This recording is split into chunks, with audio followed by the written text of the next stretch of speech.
So, a couple new additions here to Orangeville Prep. You know, I know Lorenzo Downey last year from TRC. I thought he was the MVP of the OSBA playoffs.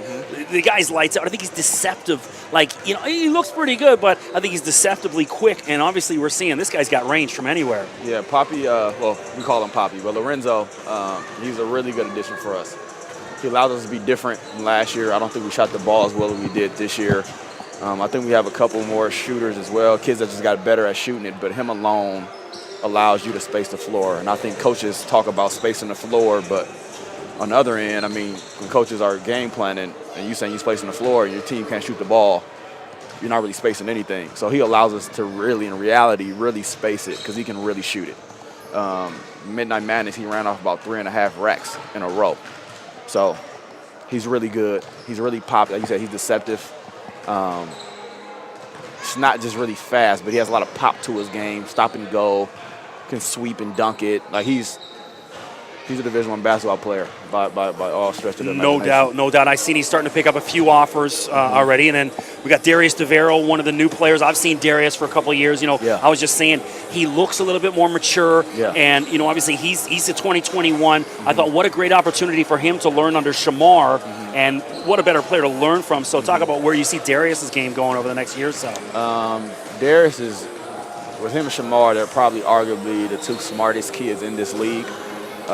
Given how great of a league this is, that's really good, really high praise. You know, Darius' dad's been a college coach Canada basketball. So Darius has a really, really amazing basketball mind and IQ.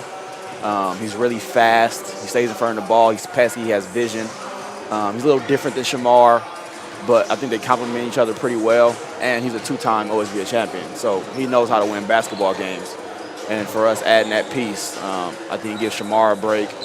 And in his own right, he's not really just Shamar's backup. I mean, he's his own guy. He has Division I offers himself as well.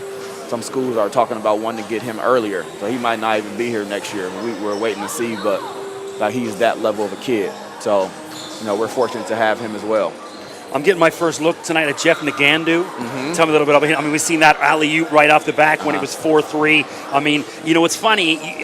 With Tyrese Samuel leaves going down to Seton Hall, I'm like, how do you replace that? I'm like, well, this guy's a clone of him, basically, really. Yeah, him and Tyrese was a really good piece that we had. He was hard to replace until Jeff walked into our lives. He's a high-level recruit. We had Will Wade from LSU in here. We had Patrick Ewing in here from Georgetown. Rick Stansberry from Western Kentucky. So he's a wanted man. He blocks shots. He can shoot about 15, 17. He can hit a three here and there too as well. He's strong.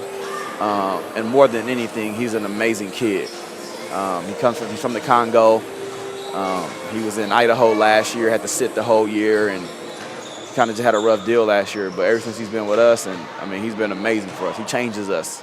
We're different because of him. But at the end of the day, he's an amazing coach's dream student athlete. And quick, well, Kyler Philwich come from Manitoba. Yes, I'm getting my first look at him. What I see is he's got a big frame.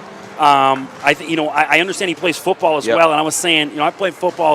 I think he's got to decide, is he a football player or is he a basketball player? So he's got to get a bit more of a basketball body. But he's got some really quick feet on him. I'm loving what I'm seeing early. Yeah, he's a really high IQ kid. He knows how to use his body. He's not overly athletic, but he can dunk it. Deceptively strong.